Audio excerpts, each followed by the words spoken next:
Hello guys, চলে এসেছি আমি আমার নেক্সট ব্লগ নিয়ে। আশা করি তোমরা ভালো আছো। আমি অনেক অনেক ভালো আছি। আজকে আমার নাচের পরীক্ষা ছিল, তো প্রত্যেকবারের মতো আমি সবসময় আমার বান্ধবীর বাড়িতে সাজতে যাই, তো আজকেও আমি গেছিলাম ওর বাড়িতেই সাজতে। তোমরা দেখেছো প্রথম ভিডিওতে যে ও নাইটি পরা ছিল, তো আমি ভিডিও করছি বলে ও পরে জামা পরে চলে এসছে।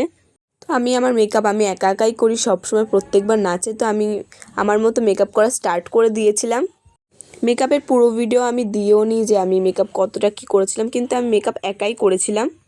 অনেকে আমাকে জিজ্ঞেস করে যে আমি মেকআপ কার কাছে করি। আমি মেকআপ নিজেই করি সবসময় আমার নাচের প্রোগ্রাম সময়। তারপরে বাড়ি এসে আমার কাকি আমাকে শাড়ি পরিয়ে দিল, তারপরে আমার দিদি আমাকে খোপা করে দিল।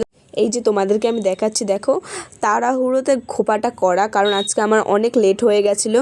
তারপরে আমি আমার মতো আমার সুন্দর চুড়িগুলো পরে নিচ্ছিলাম, সুন্দর করে আমি আমার মতো জুয়েলারিগুলো পরে নিলাম। তারপরে আমার মতো আমি আলতা পরতে থাকলাম, কারণ আমার দিদি তো রেডি হচ্ছে, আমাকে আলতা পরাতে পারবেই না।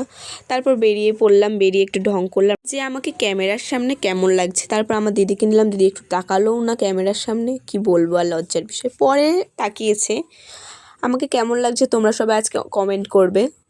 আজকে অনেক বৃষ্টি পড়ছিল, আমি বৃষ্টির মধ্যে যাচ্ছিলাম ছাতা দিয়ে। কি করব বলো, যেতে তো হবে, আমার এক্সাম বলে কথা। কোনো গাড়ি পাচ্ছিলাম না, তারপর অনেক কষ্টে একটা টোটো পেয়েছিলাম, কারণ আজকে অনেক বৃষ্টি হচ্ছিলো, তাই সেরকম কোনো টোটো গাড়ি পাওয়া যাচ্ছিল না। এদিকে আমাদের লেট হয়ে গেছিলো, আর হাবড়ায় অনেক জ্যাম ছিল, আমাদের অনেক অনেক লেট হয়ে গেছিলো। তারপর ফাইনালি পৌঁছে গেলাম আমাদের গন্তব্যস্থানে।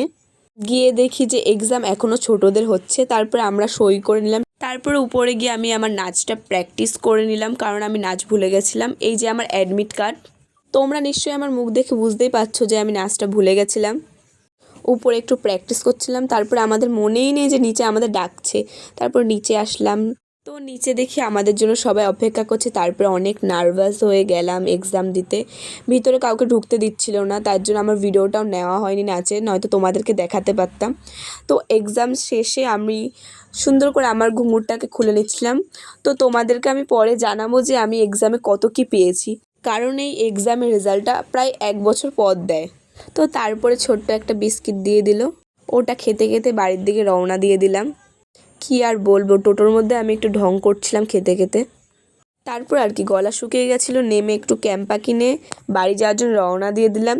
তো আজকে ব্লগটা এই পর্যন্ত, দেখা হচ্ছে নেক্সট ব্লগে। তোমরা কমেন্ট করো আজকে ব্লগটা কেমন লাগলো।